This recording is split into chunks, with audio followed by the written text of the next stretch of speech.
तो इसमें देखिए एग्जाम्पल 18 कह रहा है let R be the set of real numbers.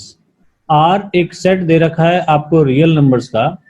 Define the real function, और रियल फंक्शन डिफाइन हो रखा है आपको, function from R into R by f x is equal to x plus 10। ये आपको इसमें रूल दिया हुआ है। कह रहा है and sketch the graph of this function. तो देखिए कैसे करेंगे। तो यहाँ पे देखिए इनपुट भी, जो डोमेन है हमारा, डोमेन भी हमारा रियल नंबर है, और जो को डोमेन होगा या फिर जो जिसमें से हमारा रेंज आएगा वो भी रियल नंबर्स आएगा, मतलब आउटपुट भी हमारा रियल नंबर ही आएगा। तो यहाँ पे अब एक चीज और समझ में आ रही है कि यहाँ पे देखिए ये जो हमारा फंक्शन जो रूल दिया हुआ है, इसकी डिग्री हमें कितनी दी हुई है, ये इसकी 1 है। ये एक पॉलिनोमियल है जिसकी डिग्री 1, कुछ भी नहीं होता वेरिएबल के ऊपर तो क्या होता है 1 होता है, डिग्री 1 होता है पावर। और जब किसी पॉलिनोमियल में मैक्सिमम पावर 1 हो तो वो क्या कहलाएगा, उसको बोलते हैं हम लीनियर इक्वेशन। तो ये हमारा लीनियर इक्वेशन, मतलब इस तरीके से ये हमारा लीनियर फंक्शन हुआ। ठीक है, तो ये हमारा लीनियर फंक्शन का एग्जाम्पल है। अच्छा, अब बात आता है कि लीनियर फंक्शन है तो इससे हमें ये भी समझ में आ जाना चाहिए कि ये हमें इस ग्राफ पे एक स्ट्रेट लाइन को प्लॉट करेगा। ठीक है, चलिए वो तो सेकेंडरी चीज हुई। पहले हम इसमें से कुछ वैल्यूज निकाल के और यहाँ पे देखते हैं कि ये हमें आउटपुट क्या देता है। अब यहाँ पे रियल नंबर है, तो रियल नंबर पे रैशनल नंबर भी होता है, इरेशनल भी होता है, इंटीजर्स भी होते हैं। तो हम अभी फिलहाल इंटीजर्स पे ही निकाल लेते हैं क्योंकि ये हमारा सिंपल लीनियर इक्वेशन बना के देगा। तो देखिए सबसे पहले जीरो के लिए देखते हैं। For x is equal to 0, तो यहाँ पे f0 क्या देगा आपको, तो 0 plus 10 is equal to 10। It means आपको ये y क्या आ गया, 10 आ गया। ठीक है, दूसरी बात, for x is equal to -1 के लिए देखते हैं।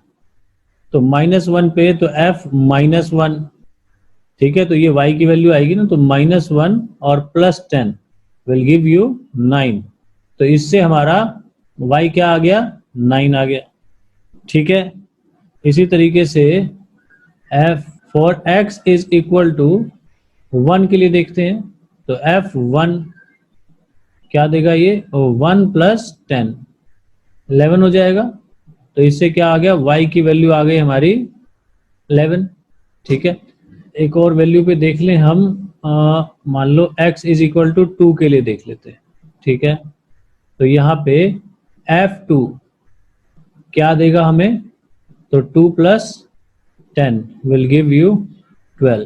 तो इससे हमें क्या मिलेगा, y इज इक्वल टू 12 मिलेगा। ठीक है, तो यही 4 वैल्यू हमारे लिए काफी हैं इस पे प्लॉट करने के लिए। वैसे तो यहाँ पे वैल्यू बहुत सारी जाती जाएंगी, जैसे मान लीजिए यहाँ पे देखिए, अगर मैं आपको यहाँ पे x की वैल्यू -10 ले लूं, ठीक है, तो यहाँ f -10 क्या देगा आपको, -10 और प्लस 10, तो एलिमिनेट हो गया, 0 बचा, है ना, ये दोनों एलिमिनेट हो गए। तो इस तरीके से y की वैल्यू क्या आ गई, 0 आ गई। तो इतनी वैल्यू हमारे पास आई, तो इस पे हम इसके ऑर्डर्ड पेयर इस फंक्शन के लिख लें। तो यहाँ पे देखिए इससे मेरे को क्या मिल रहा है, x0 इनपुट अगर मेरा 0 आ रहा है तो आउटपुट 10 मिल रहा है, मीन्स 0 10। ये हमारा एक कोऑर्डिनेट इस पे दिखेगा। यहां से देखिए x अगर -1 है तो हमें y मिल रहा है 9। ठीक है, x अगर 1 है तो y हमें 11 मिल रहा है। ठीक है, यहाँ पे देखिए x अगर 2 मिला तो वो हमें 12 मिल रहा है y। ओके, और इसमें देखिए अगर x मेरा -10 है तो y 0 हो रहा है। ठीक है, तो यहाँ पे देखिए 10 तक वैल्यू प्लॉट कर लेते हैं, हमारा काम बन जाएगा। ठीक है, तो यहाँ पे पहले देखते हैं x की वैल्यू हमारे कहाँ तक है, 0 -1 से -10 तक है x की वैल्यू, तो हमें माइनस में भी लेना पड़ेगा। -10 हमारा कुछ यहाँ तक जाएगा। ठीक है, और यहाँ पे देखिए y की वैल्यू हमारे पास, अच्छा यहाँ पे x पॉजिटिव में कितना है, पॉजिटिव में हमारा सिर्फ 2 तक है, तो 1 2। y की वैल्यू हमारी सारी पॉजिटिव है और ये कहां तक गया है, तो 12 तक गया है। चलिए इसको प्लॉट करते हैं। 0 पे 10 है x 0 तो y हमारा 10, तो वो हमारा यही पॉइंट होगा। ठीक है, x हमारा -1 तो y हमारा 9 है, तो वो हमारा यहां होगा। ठीक है, कुछ वैल्यू हम इसके अंदर वाली ले लेते हैं। मान लेते हैं हम यहाँ पे -5 पे निकालते हैं। जैसे for x is equal to -5, तो यहाँ पे देखिए 5 minus f minus 5 is equal to -5 + 10 will give you 5। तो इससे हमारा y क्या आ गया 5। तो ये जो पॉइंट होगा, ये पॉइंट क्या दिखा रहा है, x हमारा -5, y हमारा 5। ठीक है, तो यहाँ पे देखिए, और यहाँ पे ये वाला पॉइंट भी हमने प्लॉट नहीं किया। -10 पे x हमारा 0, तो वो हमारा यही पॉइंट होगा।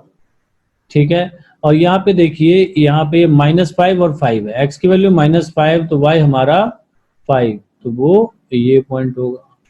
ठीक है, इसी तरीके से एक और निकाल लेते हैं। और x इज इक्वल टू -3 पे निकालते हैं। तो f -3 is equal to -3 + 10 will give you how much 7। तो यहां से y की वैल्यू क्या आ गई 7, तो ये पॉइंट हमारा क्या बनेगा -3 and 7। ठीक है, तो यहाँ पे देखिए -3 पे हमारा ये 7 आ रहा है, तो वो ये पॉइंट होगा। तो इस तरीके से देखिए, ये आपका स्ट्रेट लाइन ऐसे जाएगा। तो ये हमारा ग्राफ बना, और यही हमको, ये हम किस चीज को प्लॉट कर रहा है, तो ये f(x) is equal to x + 10 को प्लॉट कर। तो एक चीज और इसमें समझ जाना आप, कि लीनियर इक्वेशन को हम y is equal to mx + c भी बोलते हैं। ये हमारा जनरल फॉर्म होता है लीनियर फंक्शन का। तो ये हमारा इसमें ये जनरल फॉर्म हो गया, जिसमें m और c क्या है, कांस्टेंट है। तो ये बातें आप लोगों को समझ में आ गई कि इसमें कैसे प्लॉट करेंगे। तो बस हमें यही करना था।